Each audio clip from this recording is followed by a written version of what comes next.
Já? Se está vermelho, está a gravar. Ok. Tá bom, vamos então abrir as nossas Bíblias em Êxodos.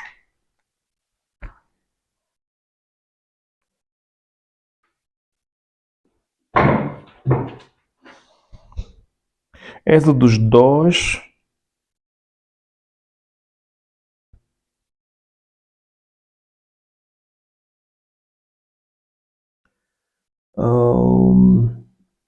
Do versículo 23 a 25 vai ser a nossa primeira leitura.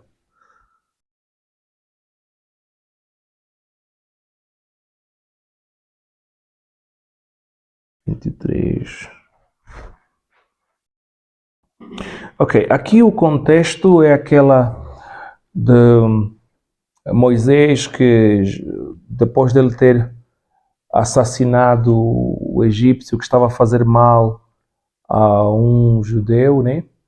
Ele depois percebe que a sua vida estava em perigo e fugiu do Egito. Então ele, acaba por ir a Midian. E é nesse contexto aqui. O nosso foco vai ser a experiência que Moisés vai ter com Deus e as palavras que o Senhor vai falar. E essas palavras começam, na verdade, a ser apontadas aqui nesses versículos. Depois de muitos dias, o rei do Egito morreu, o rei que queria matar a Moisés. E os israelitas continuavam gemendo debaixo da escravidão. Então clamaram e o seu clamor por causa da escravidão subiu a Deus. Clamaram e o seu clamor por causa da escravidão subiu a Deus. Ouvindo os gemidos deles, Deus lembrou-se da sua aliança com Abraão, com Isaac e com Jacó. E Deus olhou para os israelitas e viu a condição em que encontravam. Aqui está claro que o texto está a enfatizar que Deus atendeu a esse clamor. E nós queremos falar assim sobre fé e clamor. Me parece que no nosso tempo temos perdido a teologia do clamor. Essa é uma verdade que tem sido saltada no nosso tempo, né? Aqui então temos essa primeira introdução. Já no capítulo 3, nós vamos ler: Moisés estava cuidando do rebanho de Jetro, seu sogro, sacerdote de Midian, e levou o rebanho para o lado oposto do deserto, chegando a Horeb, o monte de Deus. E o anjo do Senhor apareceu-lhe em uma chama de fogo numa sarça. Moisés olhou e viu que a sarça estava em chamas, mas não se consumia. Então disse: vou me aproximar para ver essa coisa espantosa, porque a sarça não se consome. E vendo o Senhor que ele se aproximava para ver, chamou-o do meio da sarça: Moisés, Moisés. E ele respondeu: estou aqui.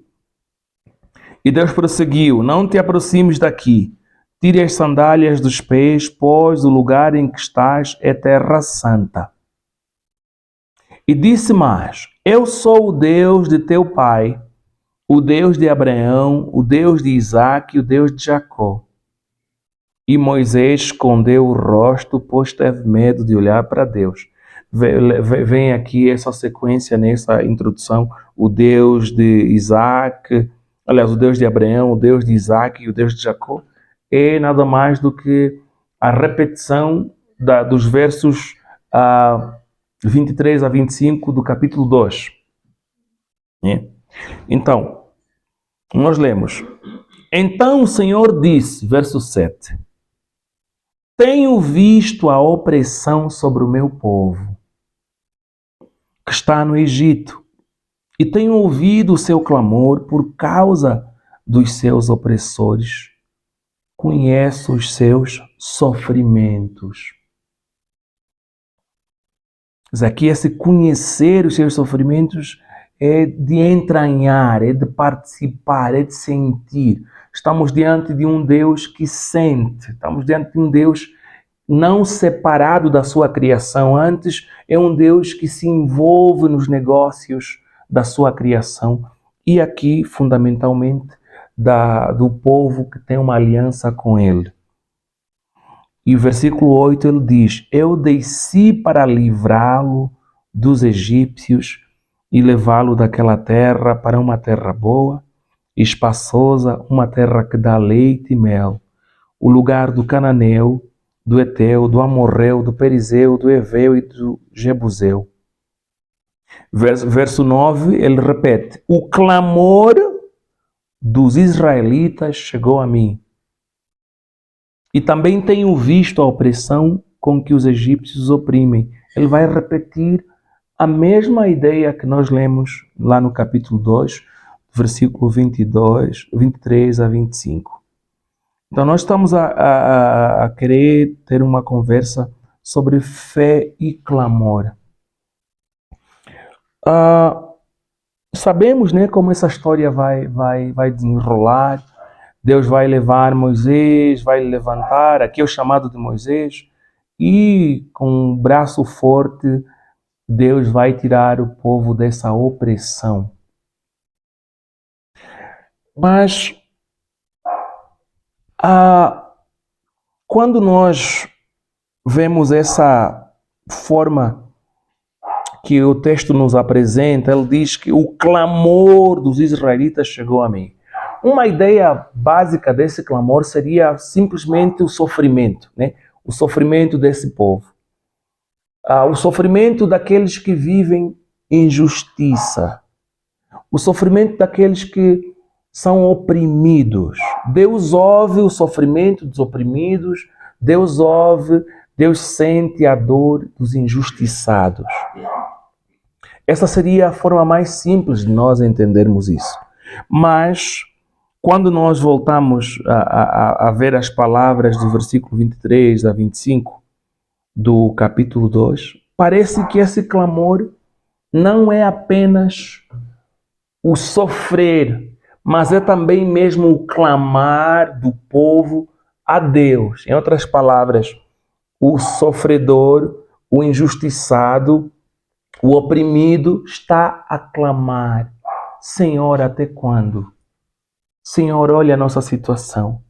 É como, afinal, nós ouvimos que o Deus dos nossos pais, de Abraão, de Isaac e Jacó, havia prometido que nós iríamos herdar a terra de Canaã. E nós estamos aqui no Egito faz 400 e tal anos a sofrer.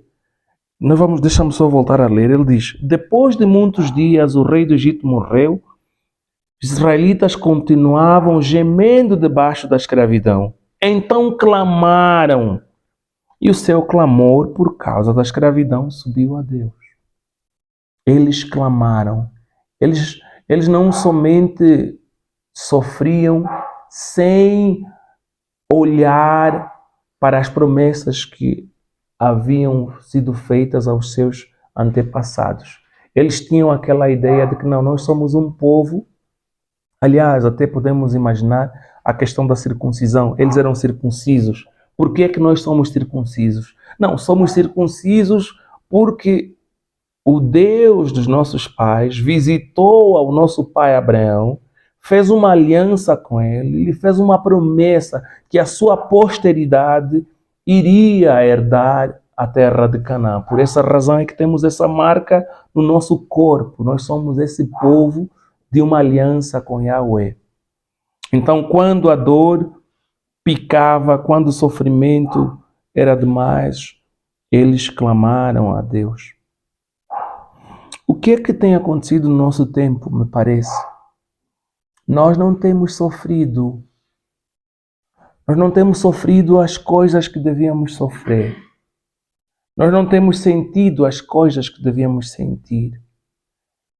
E essas coisas deviam depois nos dar razão para clamarmos a Deus. para eles clamarem, eles sentiram algum incômodo. Haviam situações que não eram positivas, que não eram boas. E eles, ao sentir aquilo, clamaram a Deus, e Deus viu que havia uma causa justa naquele clamor, e Deus ouviu. Aqui está dizendo, então clamaram, e o clamor por causa da escravidão subiu a Deus. No verso 24, ouvindo os gemidos deles, Deus lembrou-se da aliança com Abraão, com Isaac e com Jacó. E no versículo 23 ele volta, e Deus olhou para os israelitas e viu a condição em que se encontravam. Todos esses versículos a enfatizar que Deus atendeu, Deus sentiu, Deus percebeu, Deus deu atenção à situação. O que é que eu estou a tentar compartilhar com os irmãos? É que se a nossa oração não tiver um clamor de coração, não tiver a justiça como a sua base, como o seu sustento, a nossa oração não será atendida. É preciso que haja sustentação de justiça para que o Senhor olhe e haja. Quer dizer que talvez muitos de nós temos orado sobre alguns assuntos, oramos só porque a nossa mente nos faz entender que estou a precisar de uma ajuda aqui ou de uma situação aqui, mas não tem sido por vezes orações que nascem de uma meditação profunda sobre a justiça de Deus, sobre o caráter e a bondade de Deus e sobre a nossa situação que é contrária a isso, né? Olhando, por exemplo, e nós escolhemos esse tema porque estamos a voltar agora com as nossas vigílias. Se nós vamos nos reunir para orar, para nós termos a certeza que a nossa oração está a chegar aos ouvidos de Deus, talvez temos que primeiro nos perguntar se os assuntos pelos quais nós estamos a orar realmente têm espaço no nosso coração, realmente afetam a nossa alma, realmente tem uma base de justiça por detrás. Porque poderemos gastar tempo a orar e nada acontecer, porque talvez o nosso clamor não tem a justiça como a sua base, né? E eu estava aqui assim a imaginar quantas igrejas têm clamado a Deus de verdade. E quais são os temas que têm sido orados nas nossas igrejas por aí? Quais são as coisas que têm incomodado o coração da igreja em Angola? Por que é que talvez Deus não está a fazer as coisas que muitos de nós gostaríamos de ver?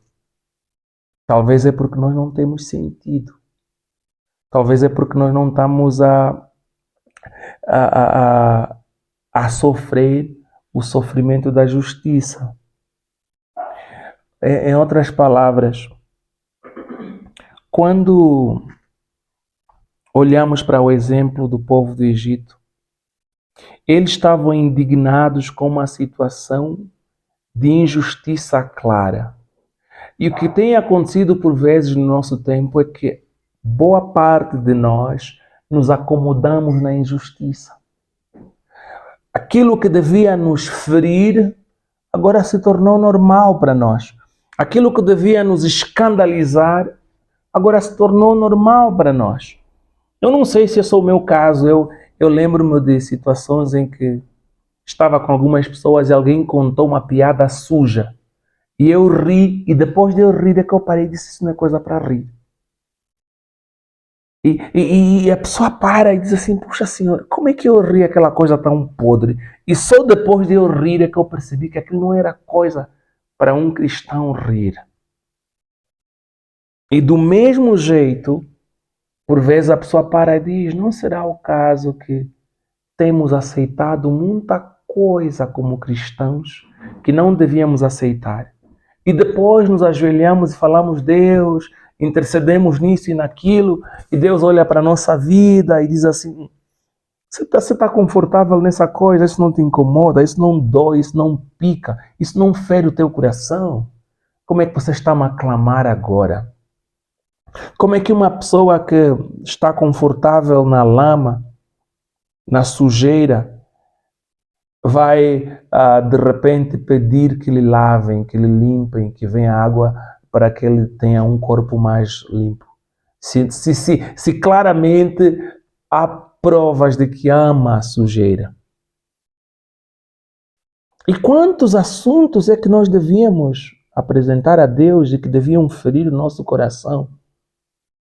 Que tipo de doutrinas nós temos ouvido sendo pregado na maioria das igrejas? O lugar do nosso Senhor Jesus tem sido trocado pelo dinheiro. Percebemos que a maioria, não todas, mas a maioria das denominações, o foco é dinheiro, não é Cristo. Ou seja, fala-se de Cristo, mas quem reina é o dinheiro. Vemos muita coisa errada, muita troca de prioridade. O reino de Deus cada vez mais de segundo para terceiro lugar. Quantos de nós temos levado isso a peito? Quantos falsos profetas têm grandes plataformas e carregam milhares de pessoas em Angola? Será que tem ferido o nosso coração para a pessoa sentir no peito e dizer assim, Senhor, não. O Senhor tem que dar voz àqueles que te amam de verdade. O Senhor tem que calar a boca dos mentirosos. Quantos? É mais ou menos essa linha que eu estou assim a tentar, que eu vejo nessas palavras aqui, que uma imagem que me parece estar aí. Que é preciso sentir a injustiça para que o nosso clamor da justiça mova o juiz de toda a humanidade, de todo o mundo, de todo o universo, de toda a criação, que é Deus. Então, ali entra o desafio. Como está o nosso coração? O que é que nos tem magoado? Eu acho que nós temos normalizado muita coisa que não devia ser normal. A pessoa, estamos a falar de Angola, mas nós acompanhamos o mundo todo. Há coisas tão podres que têm acontecido em igrejas que nós temos acompanhado pela internet, pela televisão. Apesar de nós falarmos, que coisa podre, que coisa suja, que coisa inaceitável biblicamente, a pessoa se pergunta, será que realmente tem ferido o nosso coração? Será que tem criado uma indignação santa dentro de nós? Um exemplo de uma indignação santa é do nosso Senhor Jesus, quando ele entra no templo e vai escorraçar aqueles mercadores. É claro que o Senhor Jesus ficou irritado. É claro que aquilo magoou o seu coração. E ele agiu. O que é que tem nos magoado? Quando nós olhamos para as prostitutas, aqui no Lubango, por exemplo, né, ao subir aqui para a nossa casa, passamos sempre aí na Senhora do Monte, vemos aí aquelas mulheres ali. Como é que nós olhamos para elas? Será que aquilo cria em nós uma indignação para falar assim, Senhor, não. O Senhor tem que fazer alguma coisa, o Senhor tem que nos encher do Teu Espírito Santo, de ousadia, para levarmos a boa nova para essa gente. Porque o diabo está a escravizar essa gente, está a lhes fazer vender o corpo. Quando olhamos para os nossos irmãos que não conhecem a Deus, para as nossas irmãs que não conhecem a Deus, será que cria uma indignação, cria uma dor no nosso coração? Quantos de nós, talvez, Os que têm ainda pais e mães vivos. Como é que cada um de vocês tem olhado para os vossos pais, para as vossas mães, que ainda não abraçaram a Jesus de verdade? Será que tem ferido o coração? Será que tem levado lágrimas aos teus olhos e aos meus? Então, quando nós oramos e depois não há nenhuma resposta, não será que talvez é porque oramos por causas que não ferem o nosso coração? Porque aqui me parece que é isso, né? Então clamaram e o seu clamor por causa da escravidão subiu a Deus. Clamaram, porque estavam a sofrer. No verso 24, ouvindo os gemidos deles. E nós não temos razões para gemer? Em Hebreus 5, de 7 a 9, vamos ver que o nosso Senhor Jesus era homem de gemidos. Mesmo no Velho Testamento, Isaías vai falar que ele era um homem dado ao sofrimento. Isaías 53. Vamos só ver aqui o verso 7 a 9 de Hebreus 5.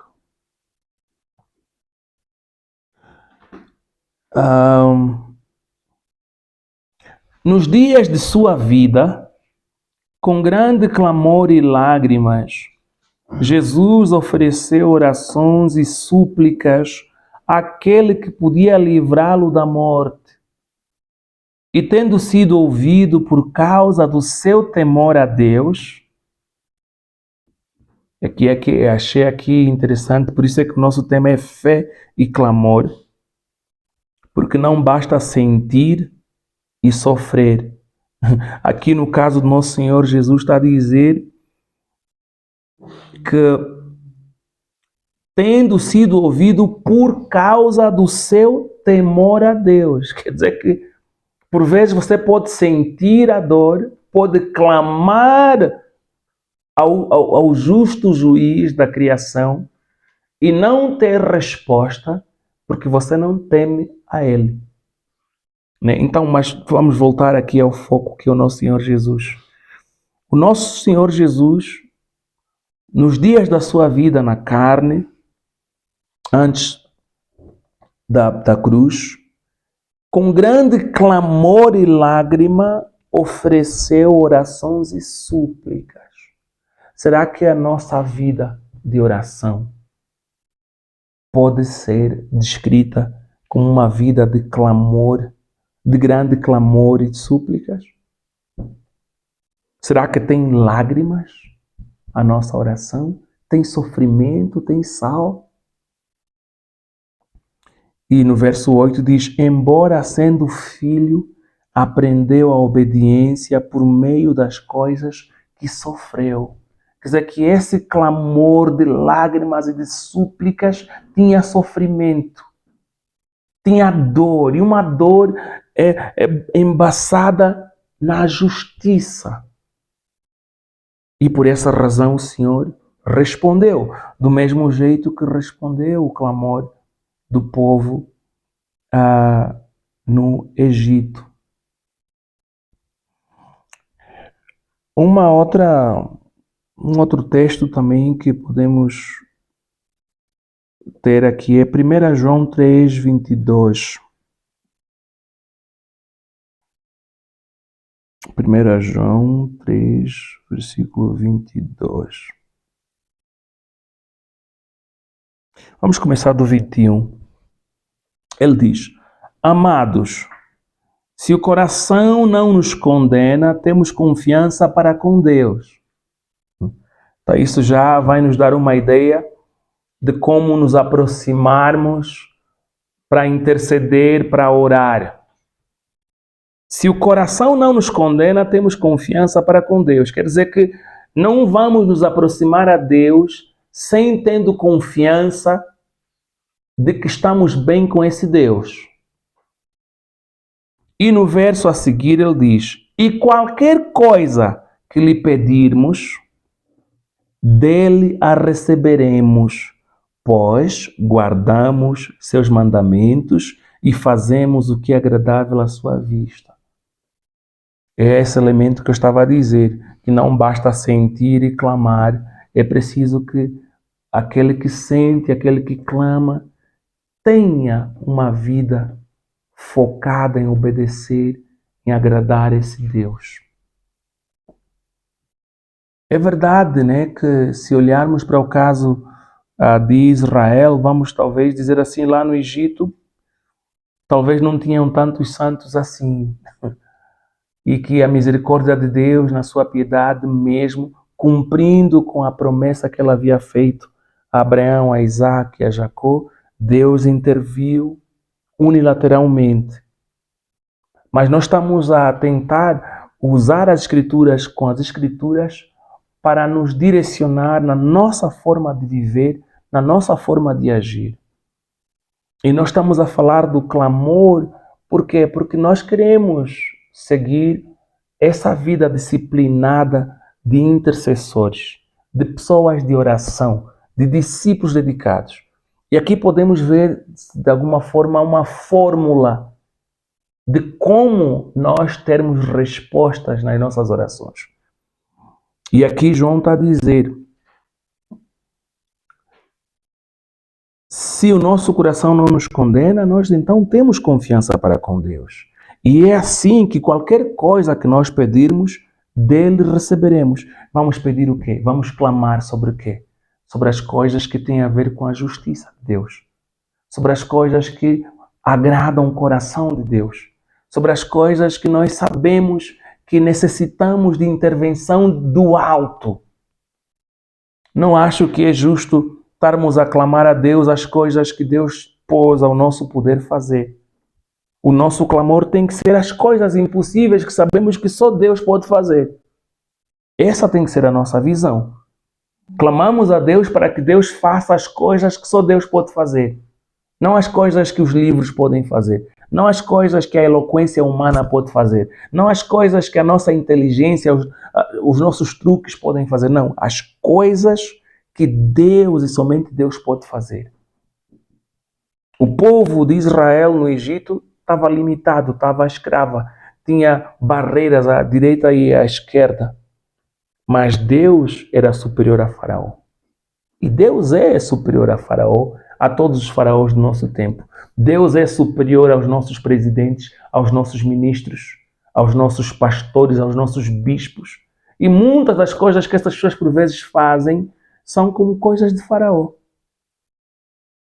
Então nós somos chamados a clamar nas várias coisas que sabemos que Deus, no seu caráter, na sua justiça, seria a pessoa indicada a agir, porque não é da nossa capacidade de fazer tais coisas. Não é do nosso poder realizar tais coisas. Então ele está a dizer, qualquer coisa que lhe pedirmos, dele a receberemos, pois guardamos os seus mandamentos e fazemos o que é agradável à sua vista. Quer dizer que o nosso clamor é eficaz, é efetivo em Deus, quando Deus vê em nós filhos obedientes. O clamor do filho desobediente não resulta na ação, na resposta de Deus. Então, se nós vamos ter e queremos ter essa vida de oração, de intercessão, temos que ter essa certeza, essa confiança. Se o coração não nos condena, quer dizer que o nosso coração não pode nos condenar. Temos que ter uma vida pura perante a Deus. E quando nos reunirmos em oração, vamos ter a confiança que Deus vai nos ouvir. Por quê? Porque o nosso coração não nos condena. Porque a nossa consciência nos prova, nos comprova que temos vivido em obediência a Deus. É assim que orarmos aqui vai ser sempre do tipo que temos a esperança. Nós oramos, Deus nos ouviu, Deus vai agir. Por quê? Porque nós estamos a andar em obediência a Deus. E o último texto dessa parte vai ser Tiago 1, de 5 a 8.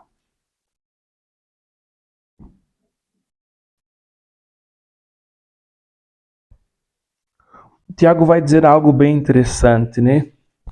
Ele diz: se algum de vós tem falta de sabedoria, peça a Deus, clame a Deus, né? Que a concede livremente a todos, sem criticar, e lhe será dada.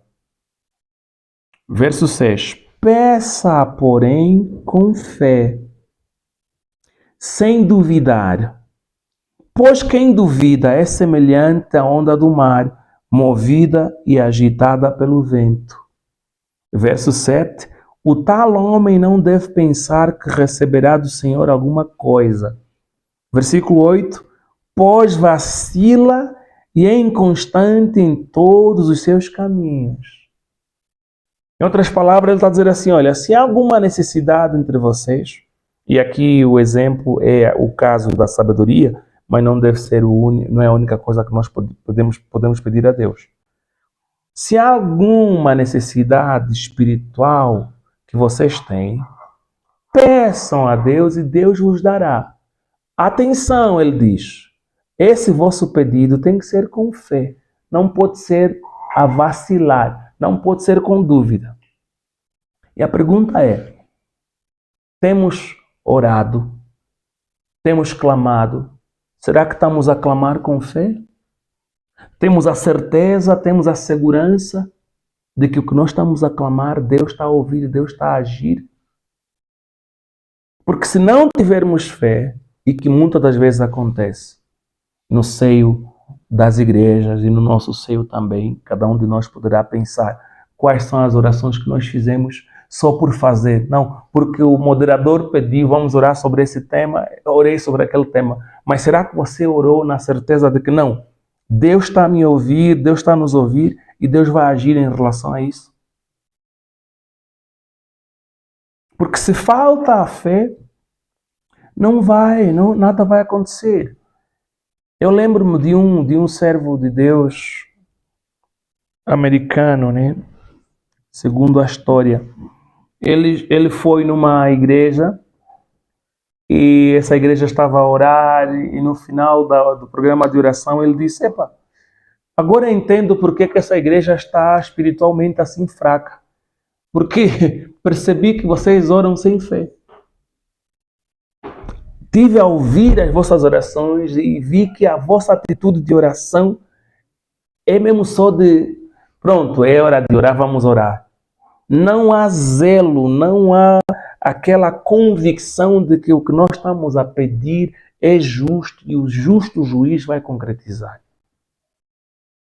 Então, família, estamos aqui a falar de fé e clamor para dizer o quê? Precisamos de ter fé para quando nós nos aproximamos a Deus em oração, Deus ouvir e responder às nossas orações.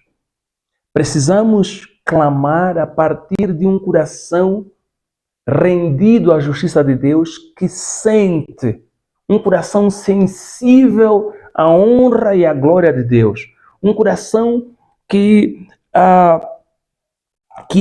não é endurecido, antes é participante das dores da injustiça que nós vemos. Um coração que não se prostitui com as coisas erradas à nossa volta, antes condena-as e se inquieta com elas. E a partir desta realidade é que nós nos aproximamos em oração e apresentamos com clamor honesto, com lágrimas de justiça diante de Deus, com uma consciência pura, sem culpa diante de Deus. E assim podemos ter a certeza que o nosso Senhor, que conhece a nossa integridade, a nossa obediência e a nossa fé nele, vai nos responder. Então, essa era a meditação breve que nós tínhamos para esse momento.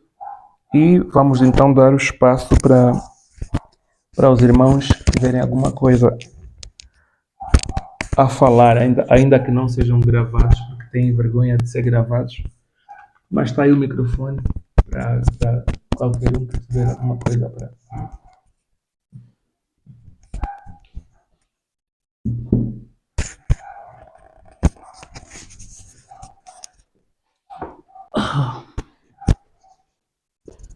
Pode ser gravado? Pode ser.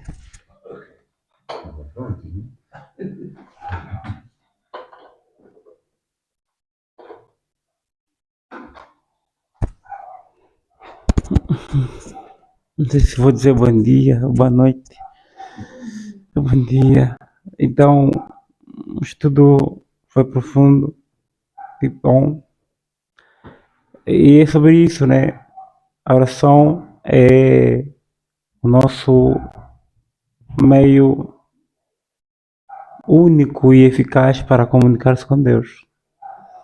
Mas esse meio que nós temos para nos comunicar a Deus precisa ser feito com algum ingrediente. Qual é o ingrediente?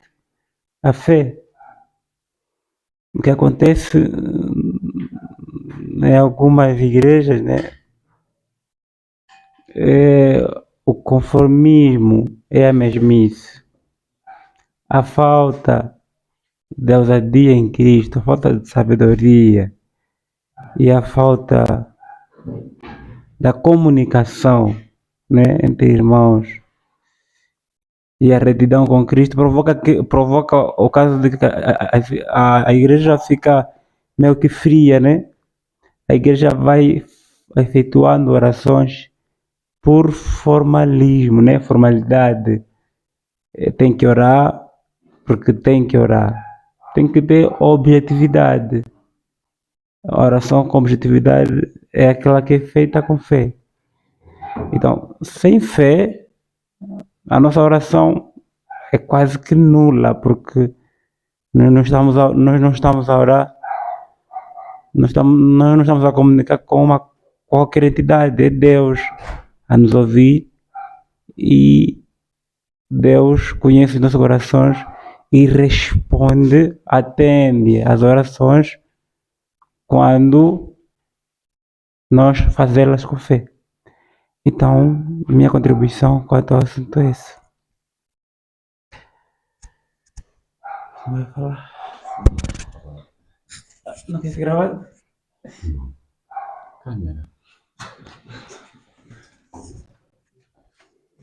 Sim, muito grato pela mensagem que foi lançada esta noite, neste dia.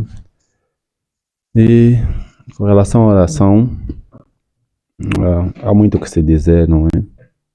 Nós vemos na Bíblia muitas passagens que refletem essa temática sobre clamar a Deus. Ouvimos sobre o clamor do povo de Israel também. E a Bíblia diz que nós devemos orar sem cessar. Ou seja, a oração deve fazer parte da nossa vida diária. A nossa vida deve estar por volta disto, porque é o elemento que nos leva a nos comunicar com Deus. Eu conheço alguém que diz assim, se no corpo humano circula o sangue, a oração deve ser o que circula na alma do cristão. E quando a Bíblia diz orar sem cessar, eu vou associar com aquilo que nós ouvimos, com a nossa forma de viver. A nossa forma de viver deve se refletir naquilo que nós vamos clamar, naquilo que nós vamos pedir a Deus. Na nossa justiça, porque isso faz parte de nós, é algo inseparável de nós. Então deve refletir naquilo que é o nosso viver, no nosso dia a dia, no relacionamento com as outras pessoas. E porque também, quando nós oramos, nós temos aquele ar de dependência a Deus. Nós confiamos nele, sabemos que sem ele nós não podemos fazer nada. E a oração também nos dá esta abertura, nos dá esta dependência a Deus, porque é através dela que nós apresentamos a Deus nossos anseios, por meio dela que nós agradecemos também a Deus. Ou seja, é um meio de comunicação que nos leva diretamente a Deus. E Deus ouve, e Deus conhece quando nós oramos a Ele, Ele sabe. O apóstolo Paulo, quando encontrou-se com Jesus a caminho de Damasco, ele ficou cego por 3 dias. E ele pôs-se a orar durante aquele período que ele estava cego. E me esqueço agora o nome, mas havia um homem que Deus o instruiu. E dizia exatamente a rua em que ele se encontrava, em que podia encontrar o apóstolo Paulo. E Deus disse que ele estava a orar. Ou seja, Deus nos conhece e Deus sabe quando é que nós estamos a orar com o coração, quando é que nós estamos a orar, porque é aquilo que nós ouvimos. Às vezes nós oramos por mero hábito. Temos de orar antes de dormir ou depois de acordar, mas é uma coisa assim, mecânica. Eu acredito que Deus sabe realmente quando é que nós estamos a ser sinceros, sabe realmente quando é que o nosso clamor está a vir do nosso coração. E Ele reconhece isso. E eu vejo esse reconhecimento quando Ele diz a respeito do apóstolo Paulo, eis que ele ora. Então, há muita coisa que se pode dizer em torno disto. E por agora é isto que eu queria falar. Não sei se tem mais alguém para partilhar. A irmã Laura, ok, tá bem. Está. Está com a Bíblia aí. Mas já estamos mesmo na chuva, vamos só mesmo dessa mulher. Hey.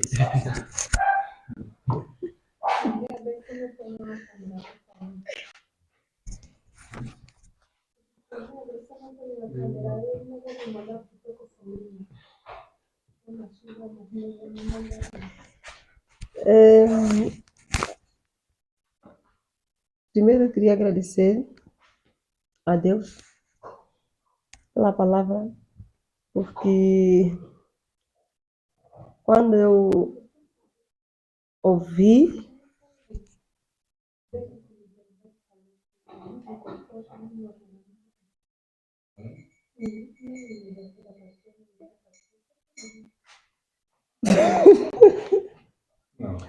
então, eu agradeço a Deus primeiramente pela mensagem, porque desde manhã, quando o teu nome fez mensagem do tema, fiquei já emocionada, porque é exatamente o tema que eu tenho meditado essa semana, esses dias. E eu fiquei, uau, é muita coincidência no tema. Quando começou a ler o texto, eu fiquei mais empolgada. Meu Deus, sério? O mesmo texto? Eu meditei também exatamente no versículo 3, né, de Êxodo, de Moisés, quando Deus falou para Moisés e que Deus ouviu o clamor do povo, que Deus ouve a nossa a aflição, né? Ou sentiu o sofrimento que eles estavam a passar. E isso fez-me, enquanto estava a partilhar, eu fiquei, uau, Deus, realmente é a prova de que realmente o Senhor tem estado a falar, não é por vez da pessoa ficar na meditação que está a fazer algo que pensa que é simplesmente algo só assim, mas a pessoa teve a certeza de que realmente Deus está a falar ou a direcionar para isso, quer que realmente possamos aprender quanto a essa questão, né? E viver. E eu me lembrei também de Agar, a serva de Abraão. Quando Abraão chutou, né? Ela foi com Ismael, lá no deserto. A água acabou, né? A palavra de Deus, acho que é Gênesis 21, vai contar que a água acabou, né? E eles ficaram sem água. Então ela estava aflita, tanto que ela se escondeu porque não queria ver o menino morrer de sede. E ouviu uma voz, a palavra de Deus vai dizer que o anjo do Senhor falou para ela, dizer que Deus ouviu o clamor do menino. Deus ouviu o menino a chorar. Então, a pessoa fica, uau, Deus realmente ouve. E eu fiquei a meditar muito também nos textos que nós estamos a fazer no estudo de Mateus. Nos versículos, no último estudo já, falamos da mulher do fluxo de sangue, da filha de Jairo, e anteriormente falamos também do homem leproso. E eu fiquei a pensar, o que diferencia esses homens de nós, né? Falamos sobre a oração, fé, clamor, e por vezes, muitas das vezes, nós achamos que confiamos em Deus, de verdade, né? Mas a prática realmente diz ao contrário da nossa vida. Porque muitas das vezes nós oramos para um Deus que parece que nós não conhecemos esse Deus. Muitas das vezes nós oramos, mas não é aquela oração de certeza de que Deus está ali ou de que Deus está me ouvindo. É mais no sentido de que eu vou orar porque eu costumo ouvir que Deus ouve, né? É mais de ouvir, mas aquela experiência de você sentir mesmo a presença de Deus, de você saber de que eu não estou simplesmente a fazer uma oração comum, uma oração habitual, mas em cada momento que eu oro, eu falo com Deus. Muitas das vezes nós não temos isso. E eu tenho me perguntado esses dias todos, por quê? E eu fico pensando no leproso, né? Aquele homem, sabemos a condição dele. Era um homem impuro. Era um homem que não podia chegar aos pés de outras pessoas normais, né? Não podia estar com essas pessoas. Mas aquele homem, tão somente, ele vai, e a palavra de Deus vai dizer que ele foi até Jesus e pediu, se quiseres, torna-me limpo. Então nós conseguimos ver que acima de tudo foi não simplesmente só um ato de fé, mas é um ato de coragem. Porque diante de tanta gente, o homem vai e diz, me torna limpo. E eu fico pensando, eles viram Jesus, ele viu Jesus, ele sentiu que Jesus é a oportunidade que ele tinha. Ele não podia chegar para um homem normal e dizer, me ajuda ou me cura, por causa da questão que eles tinham, né? E além disso, ele não cria que um homem normal ou uma pessoa comum podia lhe curar. Mas como ele ouviu falar de Jesus, então ele acreditou. E o mesmo aconteceu também no centurião de Cafarnaum. A palavra de Deus vai dizer lá ao começar que ele ouviu falar de Jesus. Então ele só ouviu falar de Jesus, ouviu falar das coisas que Jesus fazia, ouviu falar que Jesus realmente tinha um poder anormal, né? Que Jesus era um homem incomum e ele simplesmente, pelo fato de ouvir, ele creu nisso. Creu tanto até o ponto de ele crer que se eu simplesmente a voz de Jesus ou a palavra de Jesus seria mais do que suficiente na casa dele, que Jesus iria comandar a casa dele por meio da palavra e direcionando ao servo dele, né, que estava enfermo. E eu fico pensando muito como esses homens todos, essa história toda nos conta que eles tiveram coragem, tiveram fé. O mesmo nós vemos com a mulher do fluxo de sangue. Foi um ato de coragem, ela saber que naquela multidão podia ter sido morta e tudo quanto mais, mas ela venceu. E em esses todos nós conseguimos ver a fé, a determinação. E por conta do quê? Do desespero, que é o que nós ouvimos na meditação, né? A aflição que ele sentia. Por exemplo, no caso da mulher hemorrágica, nós vamos ver que ela ficou desesperada porque os médicos lhe disseram que não tinha solução e ela sabia que não tinha mais onde ir. Então, ela olhou para Jesus como a única possibilidade da vida dela. Não é que ela tivesse outra. Era, ou eu vou ter com Jesus e vou crer que vou ser curada, ou eu simplesmente vou morrer. Porque já não tenho chance. Porque já não tenho mais como fazer. Então, isso tem me feito pensar seriamente como é que nós olhamos Deus. E eu fico pensando, eles estiveram com Jesus, viram Jesus face a face. Jesus está lá, então eu vou e vou lhe tocar.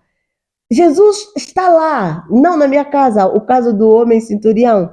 Mas ainda assim ele creu que mesmo Jesus estando no sítio onde ele estava, ele podia chegar na casa dele e automaticamente o servo dele podia ser curado.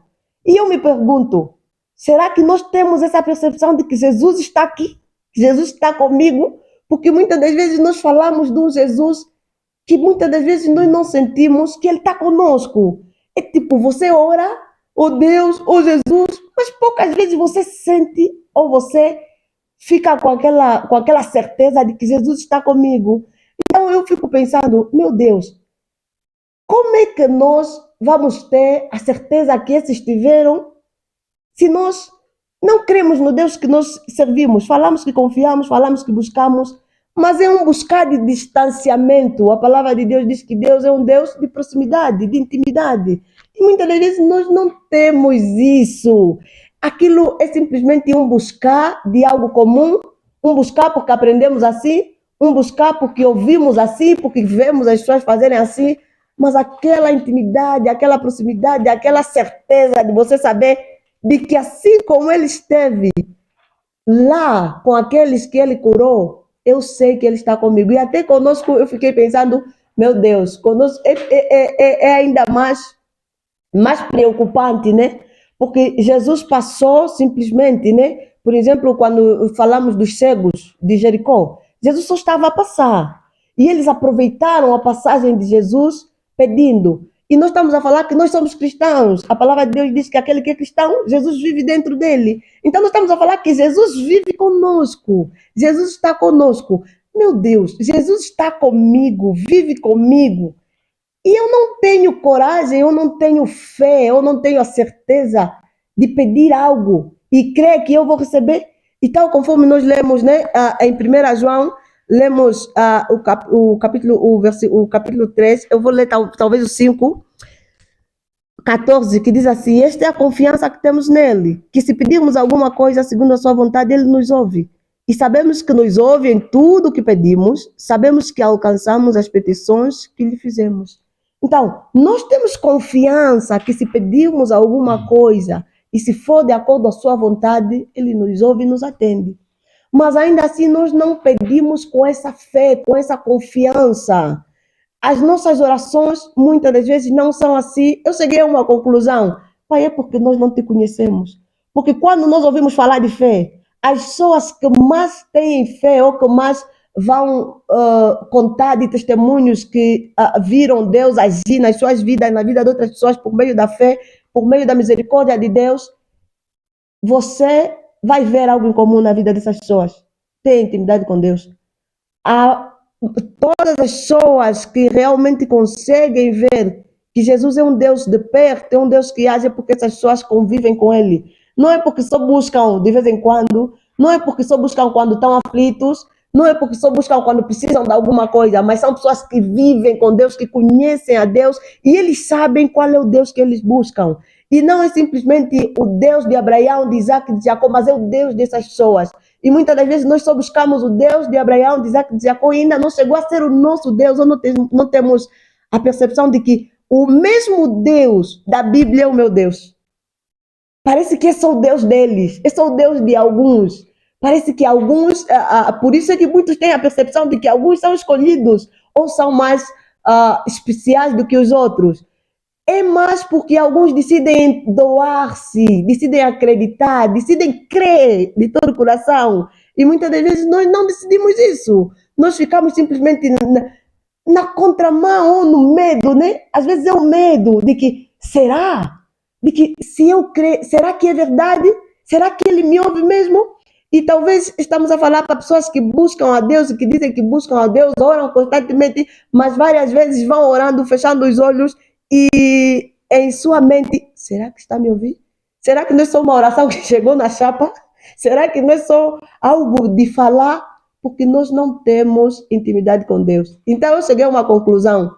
Nós só vamos crer de verdade em Deus, só vamos orar com certeza quando nós vivemos a palavra de Deus, quando nós temos intimidade com Deus, quando nós conhecemos esse Deus face a face, quando nós contemplarmos a beleza desse Deus, quando nós temos a certeza de que o Deus de Abraão é o meu Deus, de que o Deus do irmão fulano, do irmão cicrano, do pastor fulano cicrano, também é o meu Deus, de que tal conforme ele se entregou, também vou me entregar. E isso é possível, né? Todos nós podemos fazer isso, basta tomarmos uma decisão.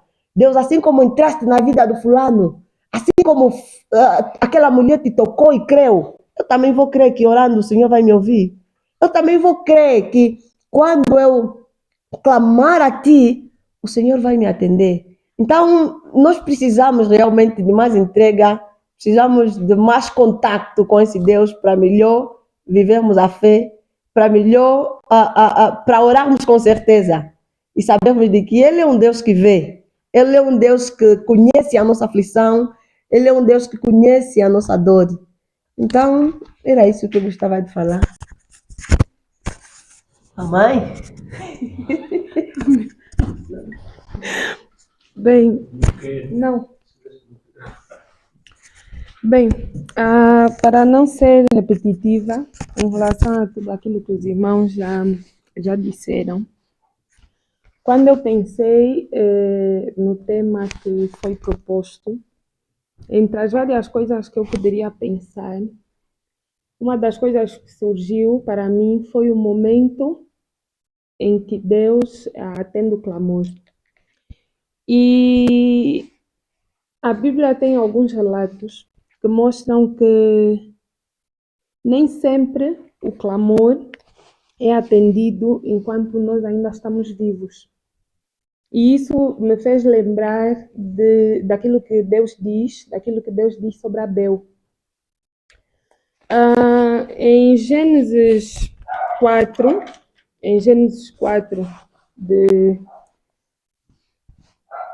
acho que vou ler mesmo só já o Gênesis 4:10. No episódio em que Caim mata Abel e Deus questiona sobre onde estava Abel, depois da resposta de Caim, em que ele pergunta a Deus se é o guarda do seu irmão, Deus diz no versículo 10: que fizeste? A voz do sangue do teu irmão clama a mim desde a terra. E depois liguei este versículo com Hebreus 11, o versículo 4 de Hebreus 11, vem também fazer uma referência a Caim. Deixem-me só ler aqui. Não sei se alguém já... ok. Hebreus 11, 4 vai dizer o seguinte: pela fé, Abel ofereceu a Deus maior sacrifício do que Caim, pelo qual alcançou testemunho de que era justo, dando Deus testemunho dos seus dons, e por ela, depois de morto, ainda fala. Essas duas passagens, para mim, trouxeram o entendimento de que o nosso clamor vai chegar a Deus e esse clamor vai continuar a falar, mesmo se nós já não estivermos aqui. Porém, a condição para o nosso clamor continuar a falar é o tipo de vida que nós vivemos. Aqui, Abel é apresentado como justo. E eu acredito que enquanto o Norman foi partilhando, falou sobre a questão da justiça em relação àquilo que deve nos incomodar. E esta referência que a Bíblia faz traz exatamente esta ideia de que talvez algumas coisas pelas quais nós clamamos não sejam realizadas enquanto nós estamos em vida. Mas o nosso testemunho, aquilo porque nós clamamos enquanto estamos em vida, vai chegar aos ouvidos de Deus e a seu tempo Ele vai realizar. Há uma música muito famosa que acho que diz não morrerei enquanto a promessa não se cumprir. Mas a Bíblia está cheia de casos em que as pessoas morreram e as promessas foram cumpridas, mas lá para frente. Então, às vezes, nós temos aquela ideia, e talvez por isso é que algumas pessoas depois vão vendo, entre vários aspectos que se falou, sobre a questão da intimidade, sobre o conhecer mais e mais a Deus. Algumas pessoas também não têm a sua fé aumentada porque olham apenas para uma direção, de que quando clamam, no dia seguinte Deus vai atender. E se Deus não atende, começa a diminuir. E se Deus não atende, começa a diminuir a sua fé. Mas a Bíblia vem nos mostrar que não, que dependendo do agir e da vontade de Deus, o nosso clamor pode ser atendido agora, o nosso clamor pode ser atendido mais lá para frente. O importante é nós mantermos a nossa fé naquele que pode realizar todas estas coisas. O nosso clamor nem sempre vai ser feito por palavras. Acredito que a Bíblia também tem vários exemplos de clamores feitos com lágrimas. Deus conhece o nosso íntimo e Ele vai ouvir-nos mesmo que nós não pronunciemos palavras audíveis para as outras pessoas. Porque muitos são os casos em que as pessoas realmente gritam. As pessoas gritam, vão espernear, toda a cidade ouve. Mas será que esse clamor chega realmente aos ouvidos de Deus? Bem, dependendo das motivações para fazermos o nosso clamor, que é aquilo que já se disse também, a Bíblia vai dizer que pedis mal, por isso é que a vossa oração não é ouvida. E esse pedir mal tem a ver com as motivações, tem a ver com aquilo que queima o nosso coração. Tem a ver com estarmos a pedir aquilo que nos faz sofrer, que nos faz chorar, ou estarmos a pedir por costume, como os irmãos também já disseram. Então, é importante realmente termos a consciência de que uma vida de temor a Deus é condição também para que o clamor seja ouvido. Prestei atenção quando o Norman disse que a dor não é o suficiente. Nós até podemos sentir dor. Há muita gente que sente dor por várias coisas. Há muita gente que fica triste por causa das crianças que vivem na rua. Há muita gente que fica triste por pessoas que não têm o que comer. Mas depois tem uma segunda parte. Essas pessoas temem igualmente a Deus? Esta é uma questão que devemos fazer, não apenas em relação a estas pessoas, mas em relação a nós também. Um outro ponto é que é impossível o cristão viver sem motivos para clamar. Porque nós vivemos num mundo de injustiça. E aquilo que é injusto deve apertar o nosso coração. Se nós acordamos num dos dias, por exemplo, e achamos, não, hoje não tenho motivos para clamar, alguma coisa está errada conosco. Porque temos todos os dias motivos para clamar. E eu acho que a nossa vida enquanto cristãos é mesmo uma vida de clamor. Por quê? Porque o mundo, diz a palavra de Deus, jaz no maligno. Se o mundo jaz no maligno, se o mundo, nós estamos cercados de injustiça, como é que o nosso coração vai estar confortável em relação às coisas que deveriam nos causar dor? Então, todos os dias realmente nós temos motivos para clamar. Todos os dias nós temos motivos para clamar. Outra coisa que foi falada também, e acho que é a segunda parte da meditação, não sei se é a segunda, se é a primeira, no tema, eu acho que pela ordem que foi falada é a segunda, né? No tema seria a primeira, fé e clamor. É engraçado que, por vezes, nós nos espantamos, mesmo depois de pedir, ainda assustamos quando Deus faz. E eu já pensei sobre isso. Por exemplo, nós vamos orar, né? Vamos pedir cura, por exemplo, para alguém. E Deus cura. E a pessoa que foi orando pedindo cura, assusta-se. Deus curou mesmo.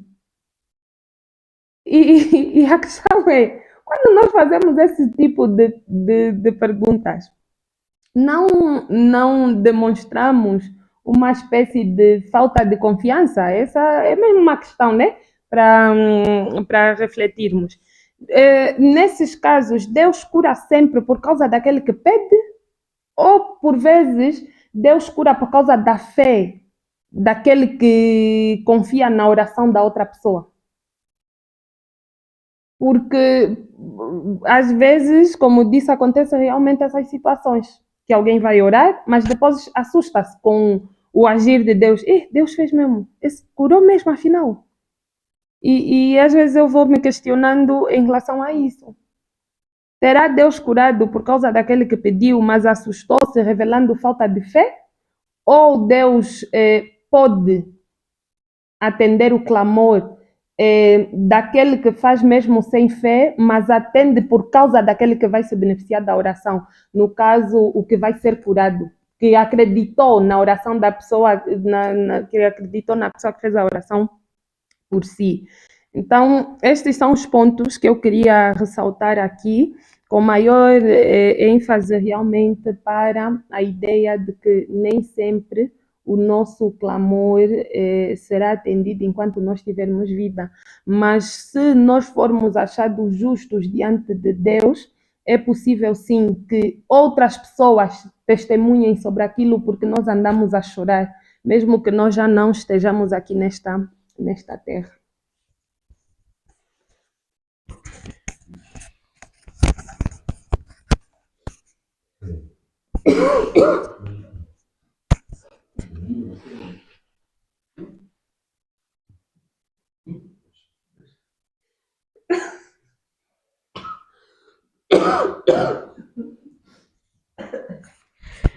Bem, a palavra que foi partilhada foi muito, muito boa, muito abençoada, e levou-me para o livro a primeira carta de Paulo aos Tessalonicenses, no capítulo 1, onde fala sobre a fé que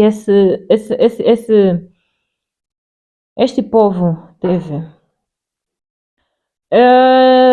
Nós podemos notar no texto que não é um povo que nasceu ou cresceu como cristão.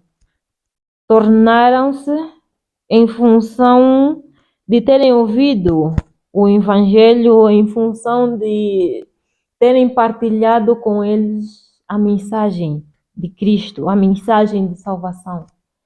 E é engraçado que nós que crescemos em lares cristãos, muitas das vezes a nossa fé não chega na dimensão que teve a fé desse povo que conheceu a Cristo, conheceu a Deus um pouquinho mais tarde. Nós vemos que a fé desse povo chegou até a ser reconhecida por outros povos.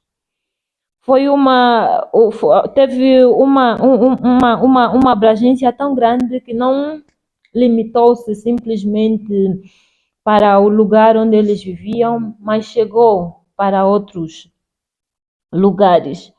E é um testemunho de que quando temos fé, realmente seremos reconhecidos como pessoas com fé.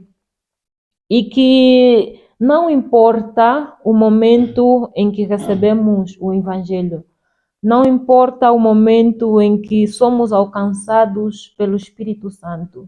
O importante é que esse Evangelho chegue e permaneça nas nossas vidas. O importante é que esse Evangelho chegue e e dê frutos nas nossas vidas. Nós, muitas das vezes, como os irmãos aqui já disseram, oramos, mas temos dúvidas de que se realmente a nossa oração será atendida. Mas nós vemos que o Senhor nos ama e que o Senhor nos escolheu para sermos dele. Se nós clamarmos, ele atenderá o nosso clamor, mas atenderá o nosso clamor na sua medida, no seu tempo.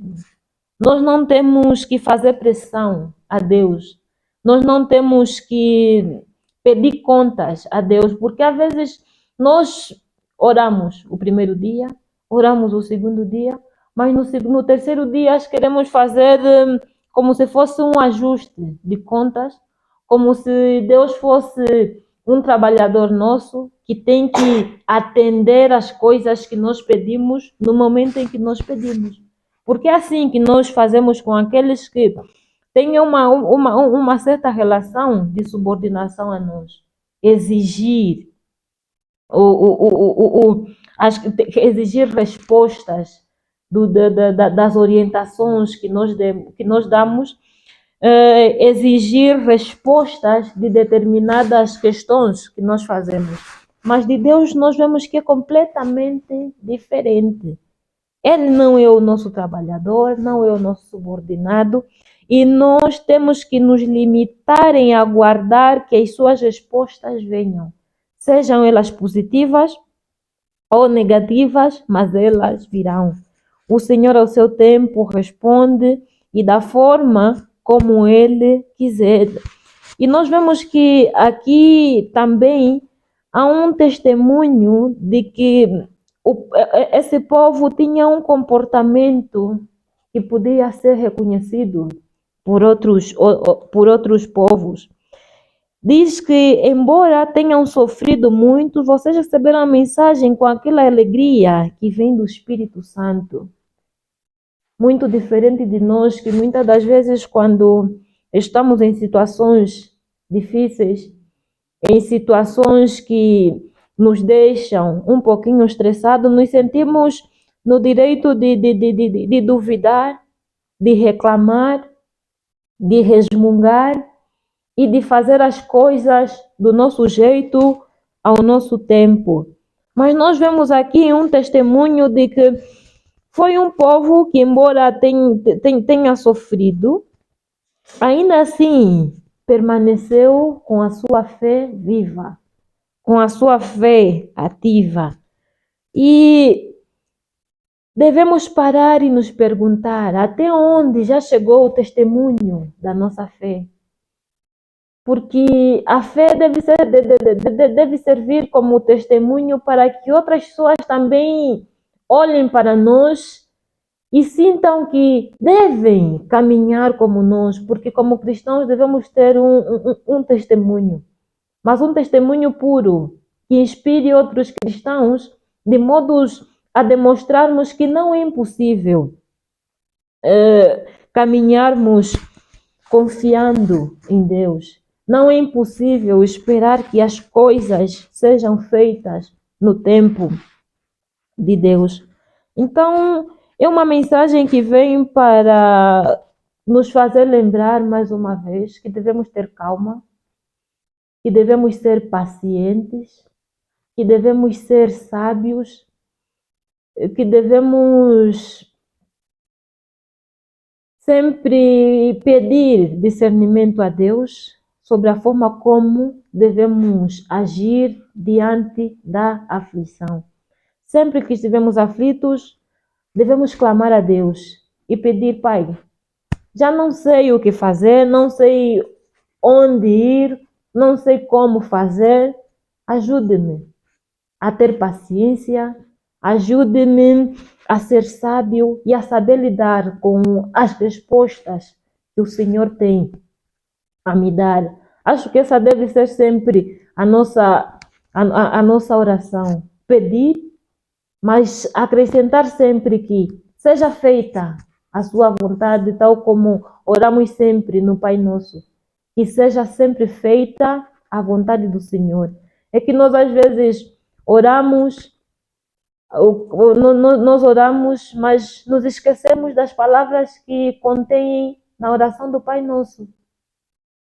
Nós pedimos, Pai, dê-me A ou B, mas nos esquecemos que ao orarmos o Pai Nosso, nós sempre dizemos que seja feita a sua vontade.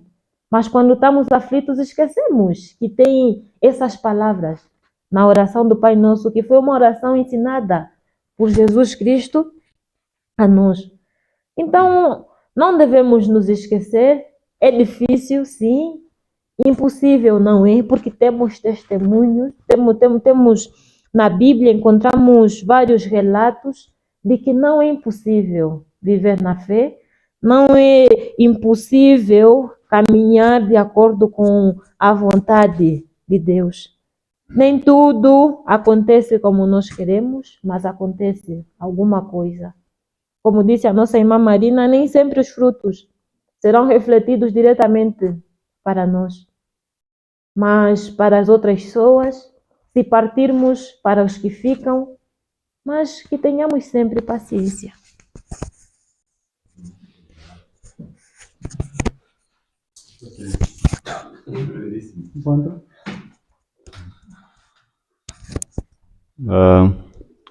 Enquanto as irmãs estavam ali a falar, me surgiu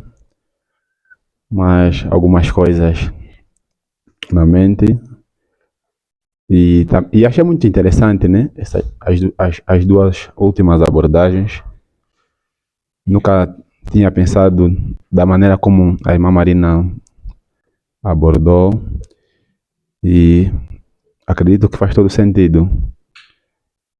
E também a irmã Marina colocou uma pergunta no ar, de que as pessoas muitas das vezes se surpreendem com alguma coisa que Deus faz quando elas antepadamente haviam orado por que aquilo acontecesse.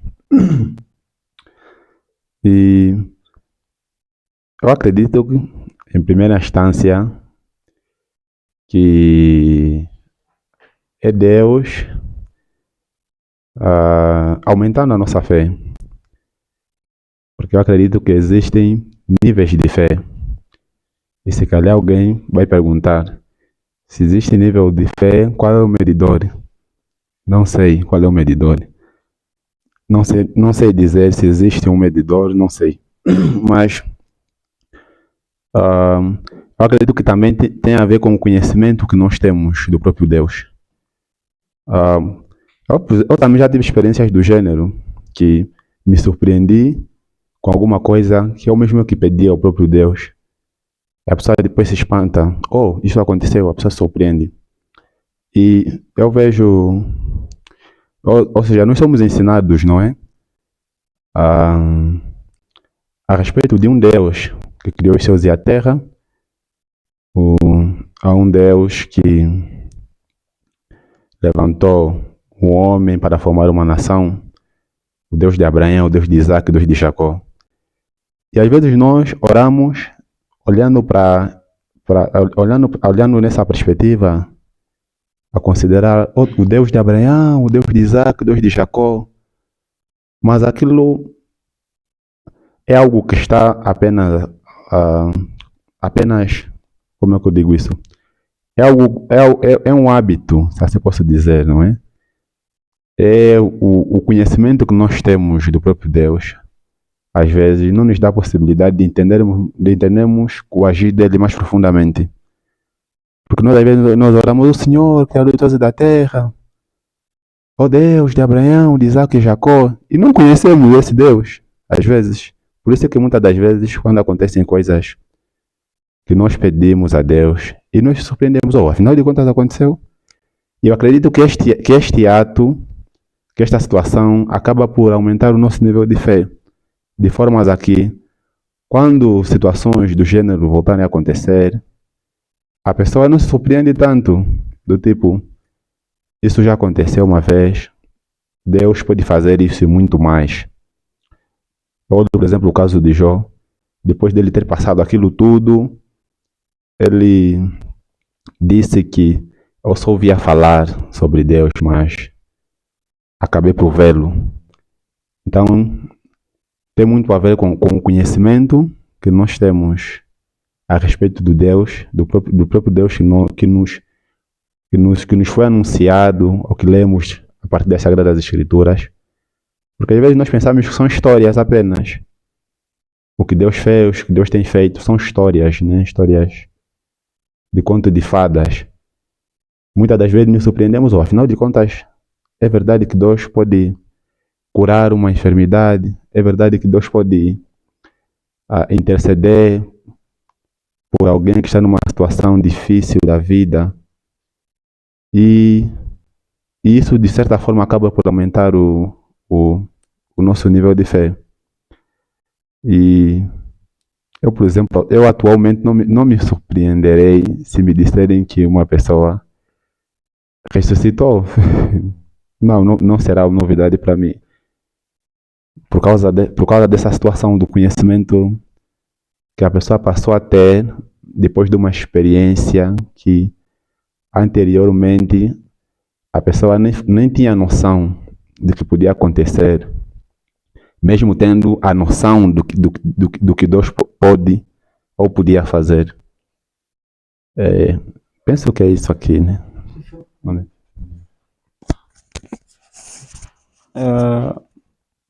Sinceramente estou constrangido e agradecido porque parece-me que eu sinto que é a primeira vez que eu vi as irmãs a falarem.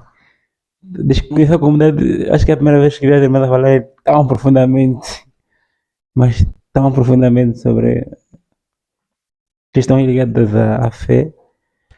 Falar sobre o que a Mana Laura disse. A Mana Laura disse que, quer dizer, Deus vive em mim. Eu tenho o privilégio e a oportunidade de viver com o mesmo Deus de Isaac, Abraão e Jacó. E ainda assim me vejo na debilidade de fazer uma oração meio que conformista. E é sobre isso. As pessoas que se dizem cristãs hoje em dia, quer dizer, ainda não se tocaram. Quer dizer, é mesmo aquele Deus. Quer dizer, a notícia é tão profunda só de pensar que o mesmo Deus de ontem é o Deus de hoje, que fez, que livrou as pessoas do mesmo jeito no passado, que pode livrar hoje. E as pessoas veem, não, isso aqui acho que é só fictício, mas não. E tem também um ponto que a irmã Dadinha disse: Deus não é nosso trabalhador, que tem que atender as coisas por não saber a conveniência. É questão da fé. O apóstolo Paulo diz que Deus é Deus na bonança e também na perca. Então que seja o que ele quiser. Então, mais uma vez, né, o importante desse tema é mesmo a fé. Fé ligada à oração, ligada à fé. Nós vamos fazer imensas orações, mas se não tem o aspecto fé, nós não fizemos absolutamente nada. E, por fim, o argumento da irmã Marina, que foi uma experiência boa, que eu nunca pensei profundamente em estudar a questão de que quando os servos de Cristo clamam, nem sempre as respostas vão acontecer no tempo em que estão vivos. E foi interessante porque é aquela questão, a pessoa ora, busca a Deus, mas Deus é Deus, Deus responde quando Ele quiser. É isso, né? Estou muito feliz e agradecido pelas mensagens. Sim, Deus realmente Ele nos responde de diversas formas, não é? E muitas das vezes a resposta que Deus nos dá não muitas das vezes as respostas que recebemos de Deus não são aquelas que nós esperávamos, não é? Mas agora, será que nós, quando oramos a Deus, estamos prontos verdadeiramente em receber uma resposta contrária ao que nós desejamos? Porque nós, quando oramos, bem, sim, estamos aqui a dizer que Deus, devemos estar preparados para aceitar a vontade de Deus. Mas nas nossas orações, é isso que realmente nós desejamos em relação às coisas que nós queremos. Estamos mais inclinados para o que deve acontecer em relação àquilo que nós desejamos, ou em a vontade de Deus, que poderá não acontecer aquilo que nós queremos. Qual é a nossa inclinação maior? Nós aceitamos de boa que se Deus fazer, está tudo bem? Aceitamos de boa? Aceitamos por causa da fé. Não percebi? Se tivermos fé, vamos aceitar. Tá certo. É isso.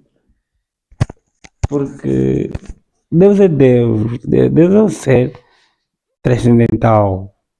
Os planos dele, os planos de Deus, né, são bons para nós. Não percebi? Com não. É claro que não. É claro que não. Sou alguém carnal, desejei sim, veio não. Mas qual é o sentido da maturidade? Entender que às vezes vai ter que ser não. Então, e assim segue-se. Não pode ser sempre sim.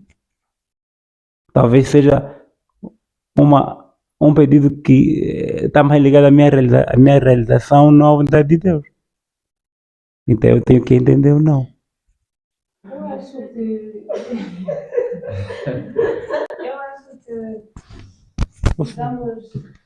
acho que nisso precisamos olhar para Cristo. Quando Cristo estava próximo da crucificação, a palavra de Deus diz que ele suou sangue e orou não uma vez apenas, não clamou apenas uma vez para que Deus afastasse o cálice. Na oração de Cristo, ele dizia que se fosse da vontade de Deus, que afastasse aquele cálice, demonstrando claramente que ele, como homem, preferia não passar por aquilo. Mas Deus não afastou o cálice. Só que Deus suportou Cristo até o final. E eu acho que isso é uma coisa que nós precisamos ter. Que se vivermos em intimidade, em santidade, Deus vai nos fortalecer, mesmo que Ele não afaste o cálice. É que o cálice nem sempre vai ser afastado. O apóstolo Paulo disse que foi-lhe colocado um espinho na carne. Às vezes, nós vamos ter mesmo esses espinhos na carne, que não vão ser retirados.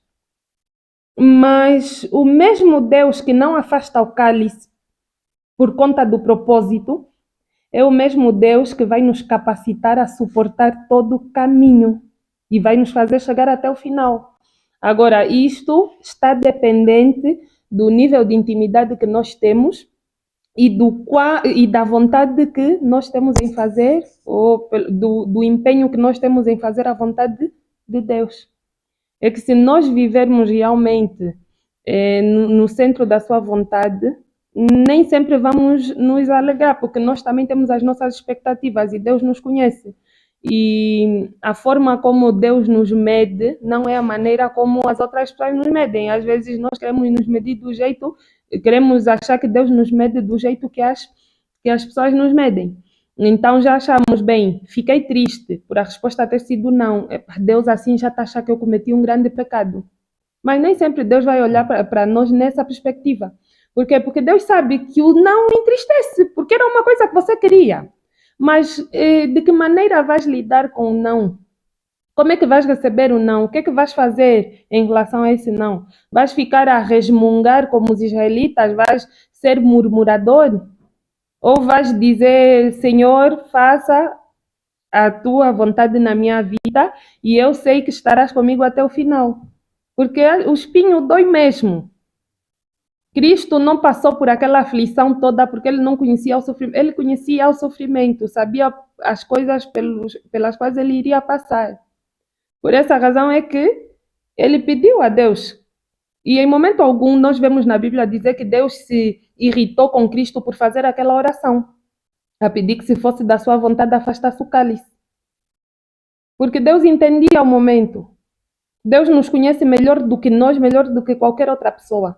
Deus sabe o que nos entristece, Deus conhece os anseios do nosso coração. E eu acredito que Deus nos entende como um pai entende o filho quando fica triste por não ter acontecido aquilo que queria. Mas sempre vamos voltar ao ponto. Como vamos nos comportar depois de receber o não? Porque mesmo um pai, quando não dá aquilo que o filho pede, fica à espera do filho uma atitude de entendimento. Ah, pai quer um telemóvel, o pai não dá o telemóvel. O filho vai começar a partir, a tirar os copos ao chão porque o pai não deu o telemóvel. Vai parar de falar com o pai porque o pai não deu o telemóvel. Sim, mas este filho, este filho não respeita o pai. Este filho não respeita o pai. Este filho não conhece a realidade eventualmente do pai. Não sabe as motivações do pai. E nós precisamos conhecer a Deus. Nós precisamos conhecer a Deus. Nós precisamos ter intimidade com Deus. Por isso é que eu digo. Vemos, creio que em Jó, quando Jó questiona Deus, Jó faz uma série de questionamentos a Deus. Se Deus olhasse para Jó como nós humanos olhamos, provavelmente Deus teria abandonado Jó. Talvez seria alguma coisa que alguns de nós teríamos feito. Ah, está a me questionar muito, Deus está a me questionar assim. Então, fica e entrega a tua própria sorte. E não foi isso que Deus fez com Jó, porque Deus nos entende mais do que qualquer outra pessoa. É errado estar triste, é errado ficar chateado, não. Mas vamos reagir como a esses sentimentos? Eu acho que o foco é isso. Quando Deus não afastou o cálice, Cristo fez o quê? Começou a dar pontapé nas bacias? Não, qual foi a atitude de Cristo? Mas uma questão. Como é que ela não podia encaixar o capítulo 40, versículo 46 de Mateus 27, quando Jesus diz Mateus 27, 46. Para entender que não está maturidade. É toda hora nova, pelo amor de Jesus. Mateus 27, 46.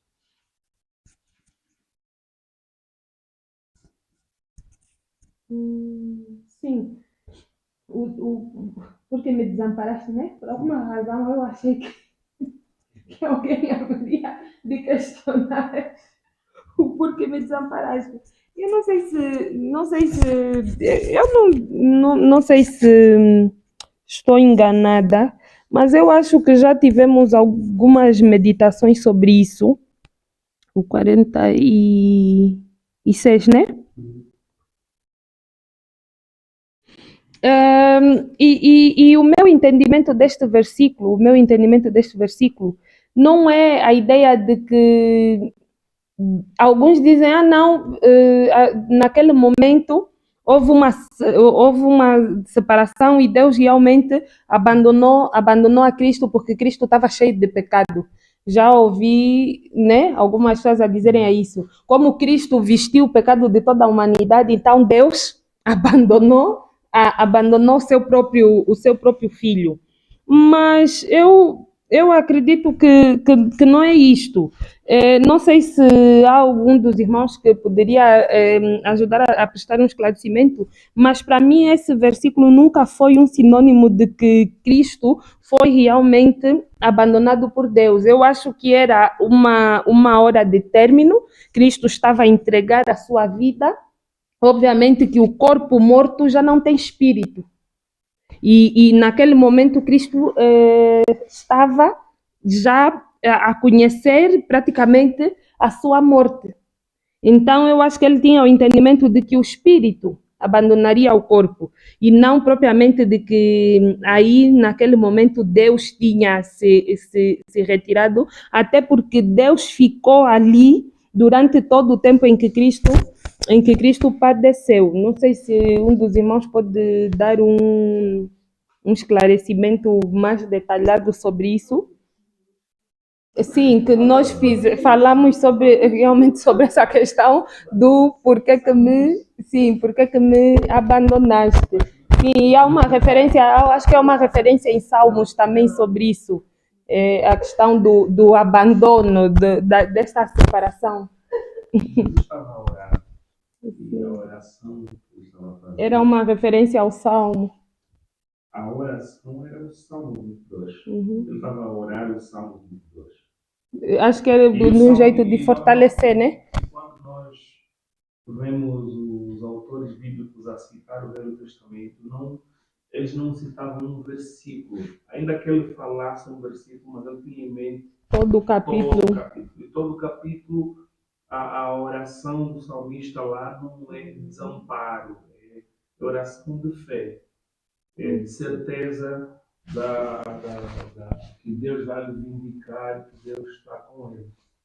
Então, as pessoas aí quando para aqui, Jesus vai dizer, Senhor, Senhor, porque me desamparaste? Ele está a citar, a recitar o Salmo. E até porque esse é só o primeiro versículo do Salmo 22. Depois o Salmo 22 continua para vários outros versículos. Fala sobre a questão de ter sido zombado, de ter sido escarnecido, sim, o devorar, o ser despedaçado. Então, acho que faz esta referência ao próprio momento da sua morte, que já estava lá contido no Salmo 22. Agora, quanto à questão, voltando só um pouquinho, eu acho que devemos aprender a ser sinceros com Deus.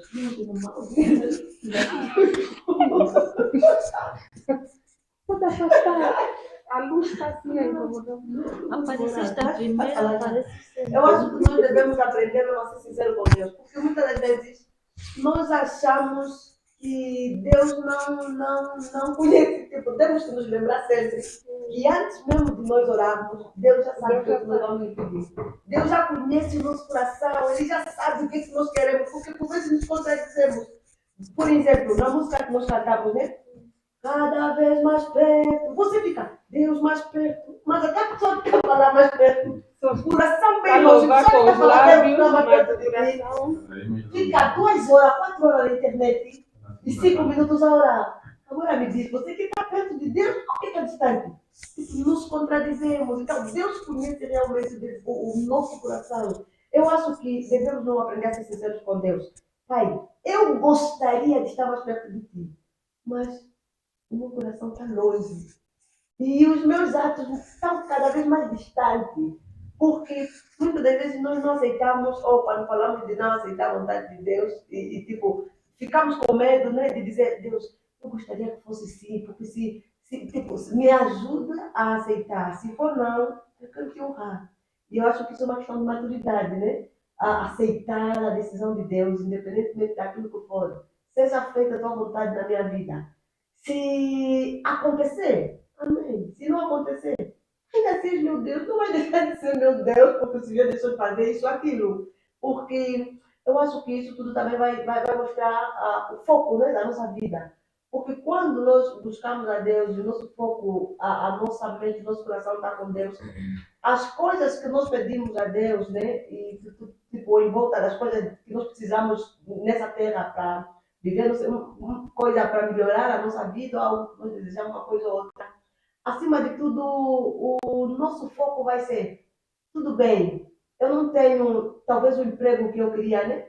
Ou não tenho aquilo que eu queria, mas eu tenho Deus. Para mim isso basta, né? Eu prefiro andar com Deus, estar na direção de Deus, ser obediente a Deus, ter a paz de Deus, do que ter qualquer outra coisa que eu acho que é importante para mim. E eu acho que isso se encaixa bem no texto que nós lemos também de Tiago, né? Que muitas das vezes Deus não nos dá porque nós pedimos para quê? Não é para honrar a Deus. Você pede algo, mas é mesmo só para te tornar mais distante de Deus. É mesmo só para se exibir, mas não é para ser mais humilde, para buscar mais a Deus. Então, eu acho que nós devemos não aprender a ser sinceros com Deus.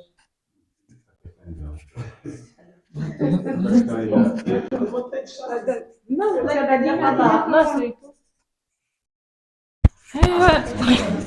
eu ainda acho que o medo do não está muito ligado com o nosso nome, né? Nós queremos ser vistos como os cristãos de fé, os cristãos cheios de fé. Por exemplo, quando estamos doentes, existem várias pessoas que poderão ir nos visitar e vão perguntar: já oraste? Sim, já orei. Mas oraste mesmo? Sim, orei. Acho que não oraste com fé. Por quê? Porque achamos que quem orou automaticamente deve ver a sua... Sim, deve ter a sua cura, deve ver o seu pedido atendido. Então, esse medo do não, na minha opinião, está muito ligado com aquilo que nós ouvimos, aquilo que nós vemos de outras pessoas. Mas se o fulano orou e foi respondido, por que quando eu oro não me é respondido? Se calhar é porque eu tenho pouca fé. Temos medo de ser chamados homens de pouca fé. Então, acho que isso tá muito ligado com medo de aceitar o não. Acho que a nossa resposta quando alguém perguntar: já oraste? Sim. Tens fé? Sim. Mas também estou consciente que será feita a vontade de Deus. A fé não é sinônimo de que as coisas vão se realizar como nós queremos, mas que as coisas serão feitas de acordo com a vontade de Deus. Acho que devemos colocar isso primeiramente em mente. Não ficamos preocupados com os comentários que as outras pessoas poderão fazer. Porque sempre que surge uma situação difícil, as pessoas vão dizer: não, estás a orar pouco, estás a pedir pouco. E nós temos medo de ouvir isso. E às vezes temos medo de transmitir que essa imagem de que a nossa oração não foi atendida. Então, acho que esse é o principal medo do não.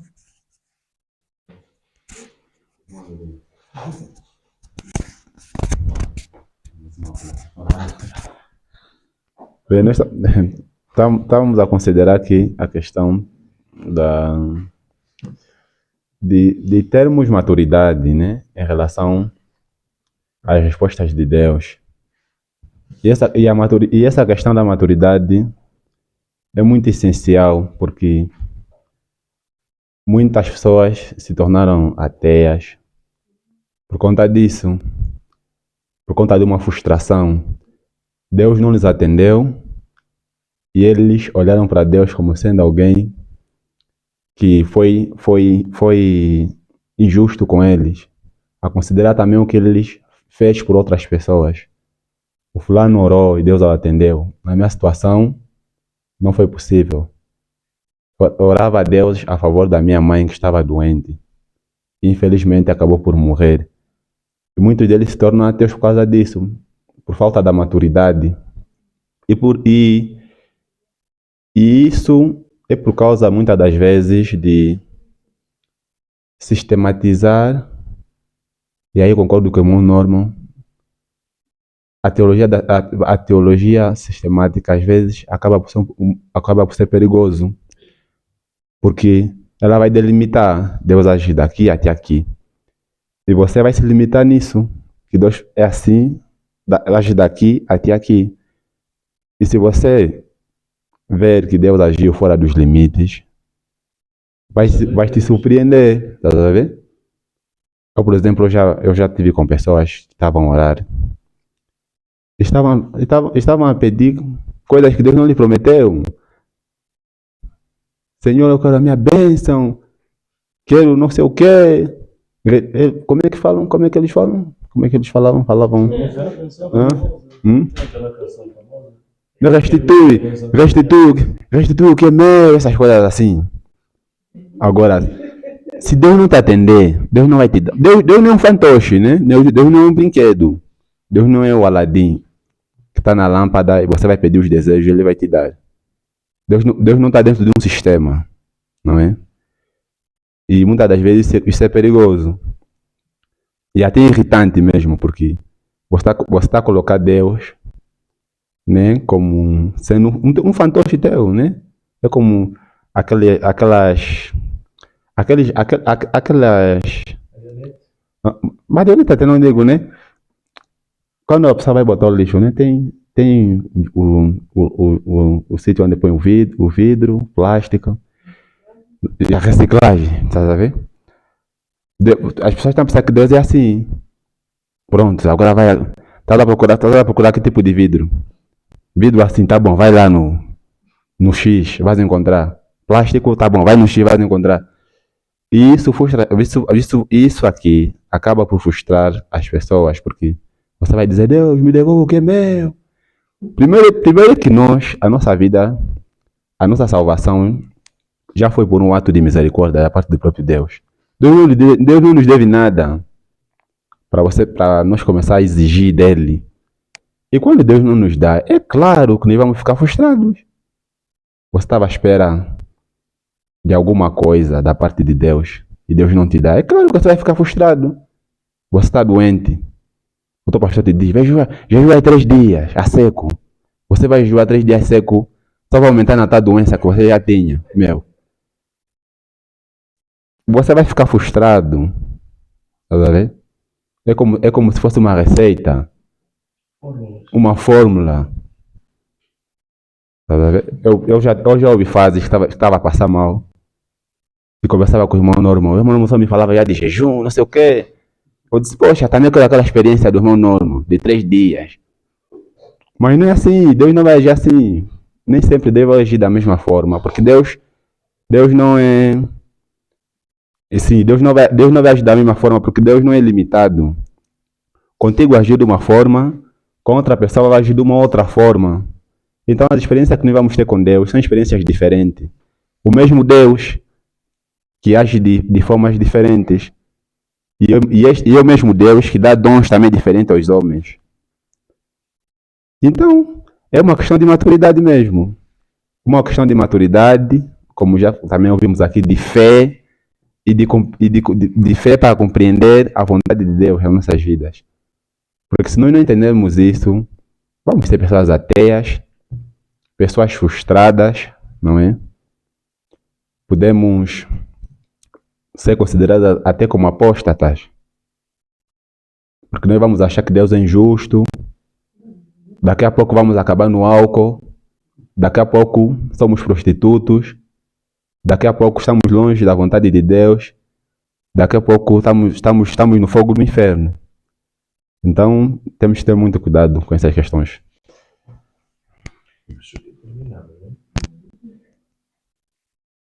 O alimento foi bom. Vocês parecem que falam melhor nas vigílias. Eu nunca falei isso. Já viu a diferença da oração, né? O reverendo não vai dar o remate final. Ótima palavra do reverendo.